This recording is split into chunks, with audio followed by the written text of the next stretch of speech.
और मेरे साथ जो ये लोग खड़े हैं, इन्होंने स्वर्णरेखा बहुउद्देशीय परियोजना के लिए भारी कीमत चुकाई है। हम लोग तो परेशान हैं, इसमें कोर्ट कचहरी कर रहे हैं। हम लोग गरीब आदमी हैं, कोर्ट भी नहीं माने कोर्ट का फीस जमा नहीं कर पा रहे हैं। मजबूरन हम लोगों को माने क्या बोलेंगे, नींद नहीं आती है रात को। देने से मना नहीं किए थे हमारे पूर्वजों ने भी, हमारे अग्रजों ने भी, कि किसी ने ज़मीन देने से मना नहीं किया, लेकिन उचित मुआवजा का मांग रखे थे। और उचित मुआवजा के मांग के चलते उस समय हमारे पूर्वजों ने भूख हड़ताल करी थी और उन भूख हड़तालियों पर तत्कालीन प्रशासन ने गोली चलवाने का काम किया। गोलीकांड होने के बाद सबको खदेड़ा गया, कुछ आदमी को गोली लग गया, कुछ आदमी मर भी गए। और वो लोगों को बकरीद की तरह गाड़ी में लोड करके जो अनशन में बैठे थे सबको ले गए। ये जमीन हम दिए नहीं बताएंगे, ये ज़बरदस्ती लिया गया है। तो ये घटना होने के बाद गांव में कम से कम 6 महीना फोर्स प्रशासन लोग गांव में घूमते थे। और जिसको मर्द लोगों को जिसे भेंटा था पकड़ के ले जाते थे, पूछताछ करते थे और जो टर्चर करते थे। इस पूरा शिविर और ये कॉलोनी मिला के करीब 51 एकड़ के आसपास है लगभग। उतना ज़मीन हम लोग का टोटल 118 रेतदार है। इसमें टोटल जितना हम लोग का ग्रामीण है, अभी तक हम लोग को कुछ मुआवजा नहीं मिला है।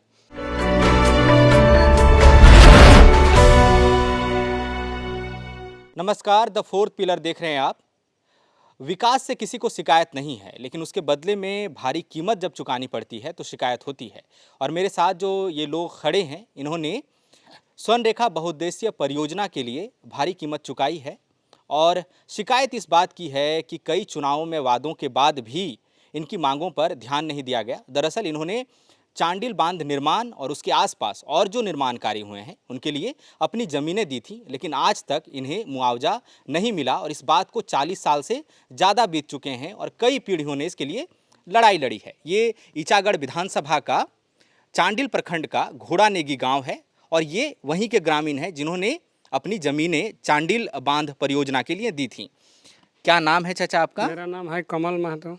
कितना ज़मीन दिए थे? हम 2 एकड़ दिए हैं। कितना साल हो गया? अब 40-42 साल होगा। 40-42 साल पहले की तो आपकी उम्र बहुत कम रही होगी, आप लड़ रहे हैं। हाँ हाँ, तो अभी कर्जालय चक्कर लगा तो मेरा 10 साल बीत गया है। तो 4 साल हाईकोर्ट में गए, हाईकोर्ट के शरण में गए।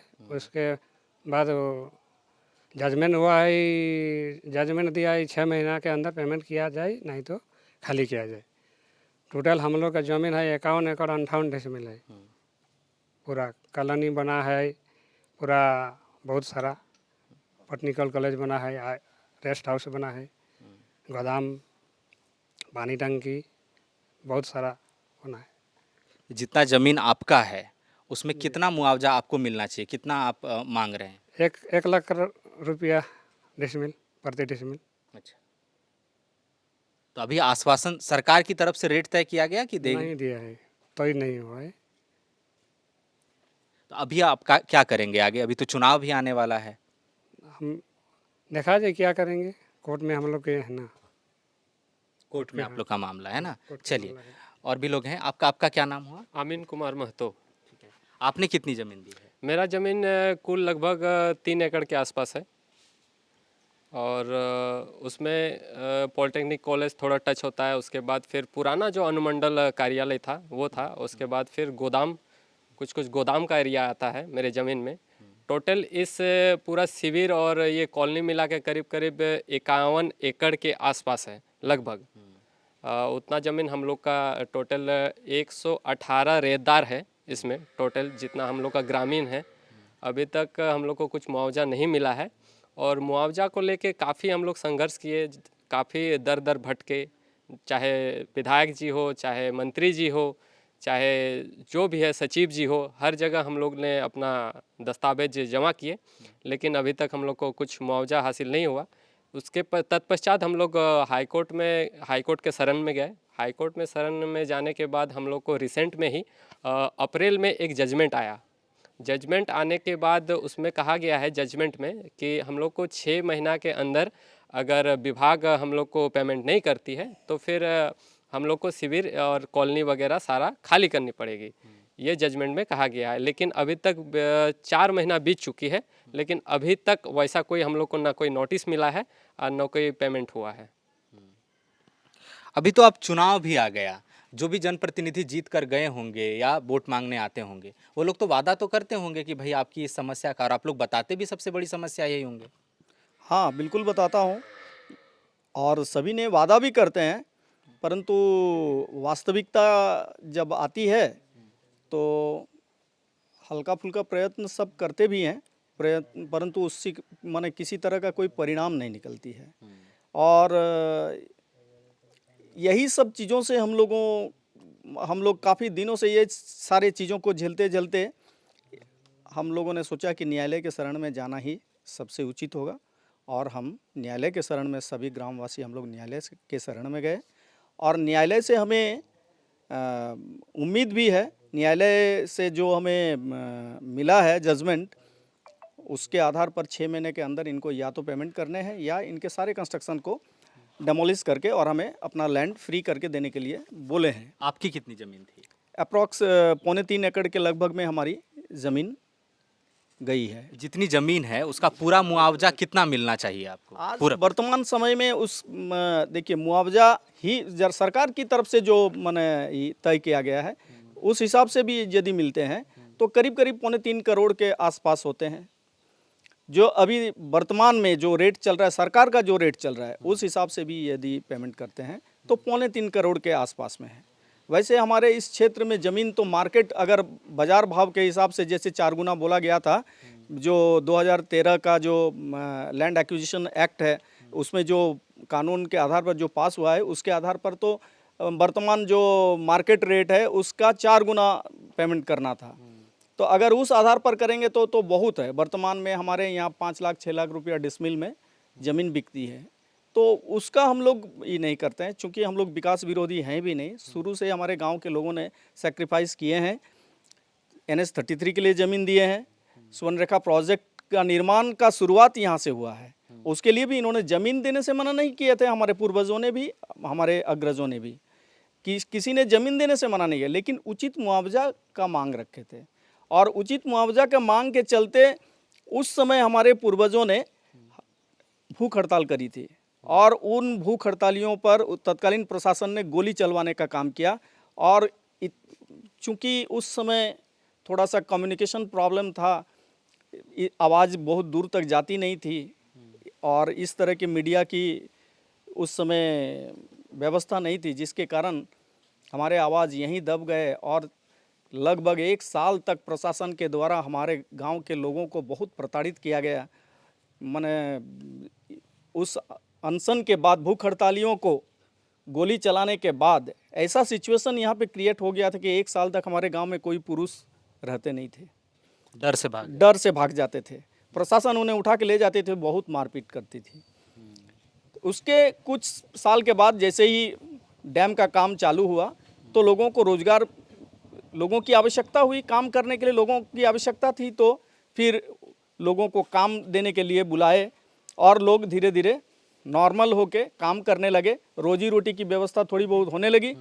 तो उसके बाद फिर हम लोग काफ़ी प्रयास किए कि भाई हमें मुआवजा दिया जाए। 40 साल लंबा संघर्ष है और अभी तक उस पर हुआ नहीं, और पीढ़ियां लड़ रही हैं। मेरा नाम अजित महतो है और इसी गांव घोड़ालगी से ही बिलोंग करता हूँ।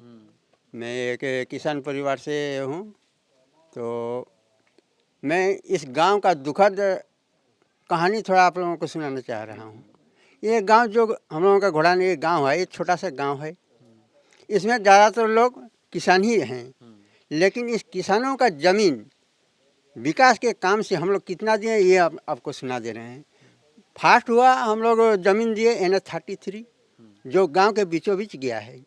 उसमें बहुत किसानों का ज़मीन गया। उसका उस टाइम हम लोग छोटे छोटे थे, मालूम नहीं पेमेंट हुआ है कि नहीं हुआ है, लेकिन पूर्वज लोग बोलते थे कि पेमेंट हुआ नहीं। हम लोग का माने ट्रेजरी में पैसा जमा हो गया, हम लोग उठाए पेमेंट उठाए नहीं। रेट भी बहुत कम था उस टाइम। जो गांव के बीचों बीच गया है ये ज़मीन गया। दूसरा नंबर ये जो डैम बना है चांडिल डैम, इसमें हम लोगों का ज़मीन गया है। इसमें लगभग 52 एकड़ ज़मीन गया है। इसमें भी आज लगभग 40 से 45 साल होने जा रहा है, इसका भी आज तक भुगतान नहीं हुआ। इसमें भी हम लोग विकास के लिए दिए, ये ज़मीन हम दिए नहीं बताएंगे, ये ज़बरदस्ती लिया गया है। क्योंकि उस टाइम हम लोग आंदोलन कर रहे थे, तो भूख हड़ताल में भी हम लोग जैजा मंदिर के सामने NH-33 के बगल में बैठे थे, वहाँ गोलीकांड हुआ। गोलीकांड होने के बाद सबको खदेड़ा गया, कुछ आदमी को गोली लग गया, कुछ आदमी मर भी गए। और वो लोगों को बकरी की तरह गाड़ी में लोड करके जो अनशन में बैठे थे सबको ले गए। ये बहुत बड़ी दुखद घटना थी। उस टाइम हम लोग उस टाइम मैट्रिक शायद उसी साल हम मैट्रिक लिखे थे, हम भी वहाँ पहुँचे थे। हम तो डर से भाग गए।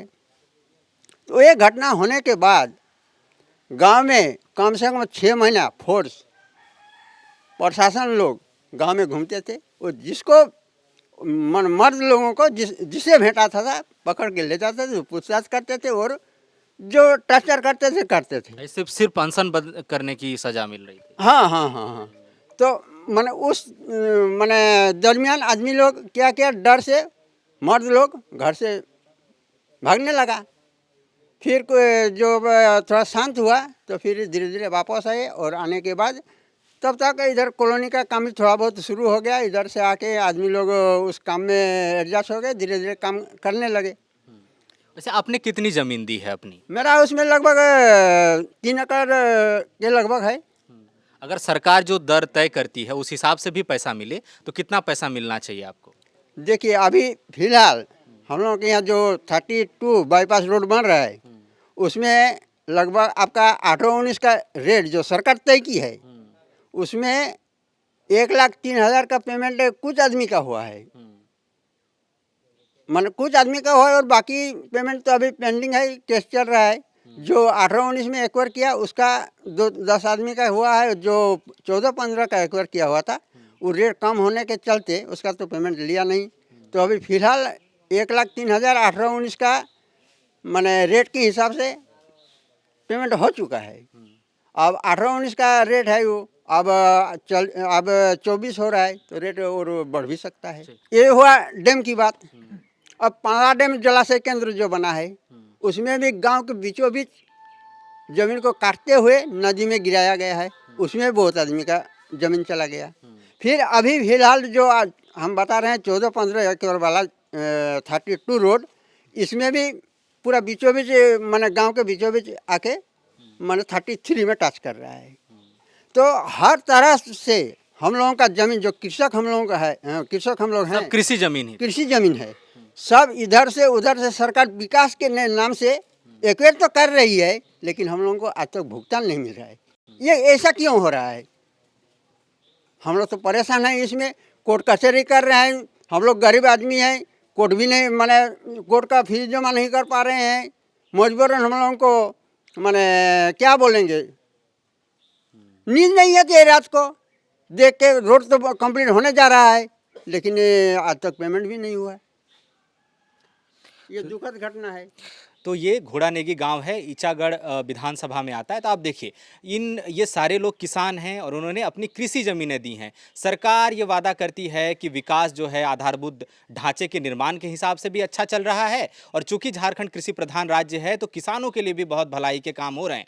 लेकिन किसानों के पास ज़मीनें ही नहीं है जहाँ वो खेती कर सकें। उनको लगा था कि अगर वो ज़मीनें देंगे, यहाँ पर उद्योग लगेगा, यहाँ पर डैम बनेगा, यहाँ बाकी चीज़ें होंगी, तो लोगों को रोजगार मिल सकेगा, मुआवजा मिल सकेगा, उससे वो कोई काम शुरू कर सकेंगे। वो भी नहीं हो पाया। तो दो तरफा मार जो है किसान यहाँ पर गांव में झेल रहे हैं। चुनाव आने को है, एक बार फिर से जो राजनेता हैं, नेता हैं, वो फिर गांव में आएंगे, वोट मांगेंगे, विकास के नए वादे होंगे, इनकी जो मांगे हैं उसे पूरा करने का भी वचन दिया जाएगा, और फिर पता नहीं कि इन्हें और कितना साल लंबा इंतजार अपनी ही ज़मीनों के लिए, अपने ही हक के लिए राजधानी रांची से लेकर हाई कोर्ट तक और गांव में अनशन तक करना पड़ेगा और इसके बाद भी इस बात की गारंटी नहीं होगी कि इन्हें इनका हक मिल पाएगा या नहीं मिल पाएगा। हमारी जनमत यात्रा लगातार जारी है। हम और भी इलाकों में पहुंचेंगे, लोगों से बातचीत करेंगे, चुनाव के बारे में, उनकी मत के बारे में, उनकी समस्याओं पर। फिलहाल इजाजत दीजिए। हमारा नाम सूरज है और कैमरे के पीछे मेरे सहयोगी हैं नीरज। शुक्रिया।